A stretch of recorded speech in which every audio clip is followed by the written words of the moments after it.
Where do we look for innovation? And very typically, people look at two specific things. They look at new technology and they look at the future. We kind of ask, well, what can we use social media for, or IBM's Watson, or 3D printing and so on. And we ask, where are our markets and customers going to be in 3 years, and how can we meet them there? That is a great question, but it's not the only question you can ask. I want to show you a case, and I don't know if we have anyone in here who is into wine. Is there anyone here who's actually a little bit of an expert on wine? I'm not going to ask you questions, so it's kind of safe to put up your hands. Fantastic. What's your name? Angelica. Fantastic. And I guess the rest of you are kind of regular alcoholics. I'd like you to imagine that you are a little bit earlier in your career and that Angelica is your boss. And she's about to make a very important promotion decision. You really want that job. And what happens is, a Wednesday afternoon, Angelica gives you a call and says, you know what, my husband and I would love to see you for dinner tonight at our place. It's going to be very casual, very cozy, you know. Just come over and let's hang out. You are very aware that this is not a casual dinner. This is evidently part of the job interview. She's trying to assess whether you will be a good leader. And you know one thing about Angelica, which is that she's really into wine. She is like a wine snob, and she believes that if you don't know about wine, you're not a good leader. True, evidently. And that's a little bit of a problem, because the last thing that Angelica says before slamming down the phone in her characteristic manner is, oh, and by the way, could you bring the wine? So, you race into your car, you're already late for the dinner, you run down, luckily there's a wine store, great, we have it here, we run in. What do you look for? What do you do? What do you use to pick the right wine for this dinner? What would you say? A clerk. Second from the highest price. Second from the highest price point. So like find the highest and then go one down. Great strategy, right? So only 2 months salary you're going to be sacrificing on this. That works. What else? I'll ask if Angelica shops here. Oh, yeah. If we're lucky, this is where she shops, right? And we can get some inside information. What else? Well, yeah, go ahead. Find a Danish wine.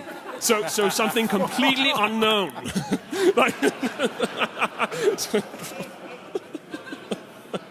That works. What else?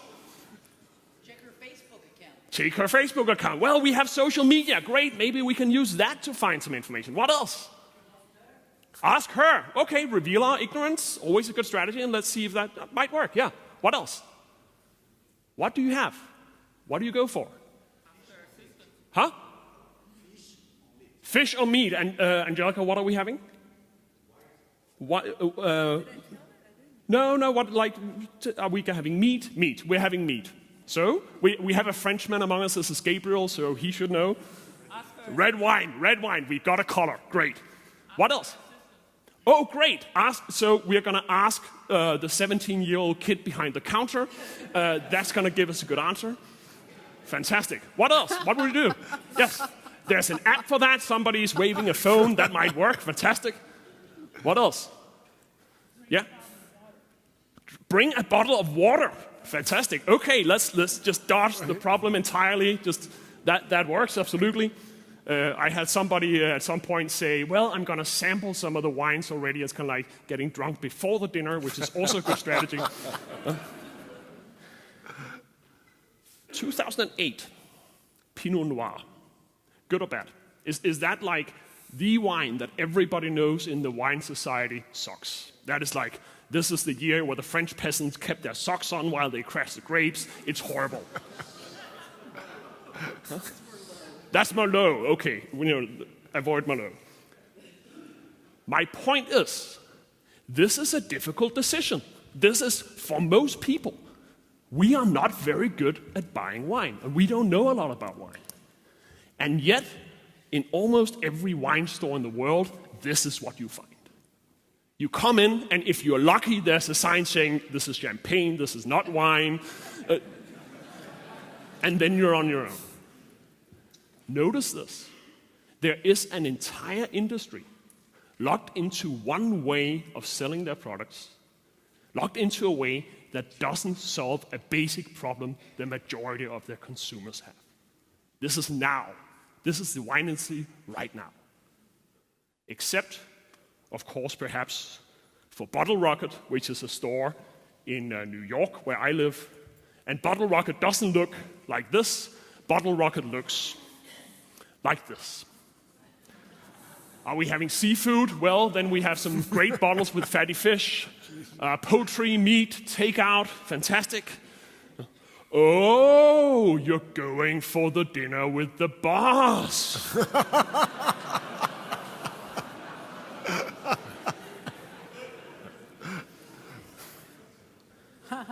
I bring this out, not to make fun of the wine industry. I don't know anything about wine either, by the way. I bring it out because it is an example of something I see again and again, that when we look at where are we going to create value in the future, how are we going to survive as a human, like the species and so on, we tend to look only at one side of the equation. We tend to look at the solution space. We tend to look at technology, focus incessantly on that. We tend to look at future problems that might or might not occur. We tend to forget that there are problems in the past we haven't solved yet. One of the most efficient ways of getting innovation out of people is to ask not what's going to happen in 3 years and how do we use 3D printing to get there, but to say what is the product or service we should have invented 3 years ago that nobody has yet come up with. And when you do that, you sometimes find that you actually don't need new technology to do it. My point is here that we need to get better at understanding problems. We need to get better at not just focusing on technology and the multitude of options, the things we can do with it, but to get better at diagnosing things that are going on, as you see here in the wine business, and that I've seen in multiple industries. Wherever I've been, I've seen examples of this going on, that we're not good enough at understanding problems and understanding the human side of the equation. It's a very basic idea. And I was very curious to hear like the comments we had here on the panel in terms of, this has been one of the themes, right? Will mankind kind of be crowded out by machines in terms of work? I have a different perspective on that. When I hear that in Kevin's business, by using machines, we've gone from 2% to 20%. Or when I hear you, Tammy, say that, well, machines can now diagnose and like suggest solutions for us. That's fantastic news. That's good news. Yes, will the technology thing we're seeing right now, will that affect the way we work? Absolutely. May it mean that we need to rethink how we distribute value in our societies? Maybe. I'm from Denmark, so hey. But that's not the point. The point is we're solving problems, and we're getting better at solving problems. And that's what we need to do. My question is not, will we be crowded out by machines? My question is, how high can we reach? As long as there's problems, and we have lots of those, there will be things for human beings to do. My question is, instead of trying to be protectionist in terms of how can we assure that we still keep some work from the machines, my question is, how do we make things ever better? How do we get living standards? How do we solve more problems? So when that happens, it won't be a global problem for us because we will have gotten better at solving problems. That is one of the core things that I hope we'll discuss more on, and not just this question of will we be pushed out of the labor market by machines. I think we might, but I also think that's not the end.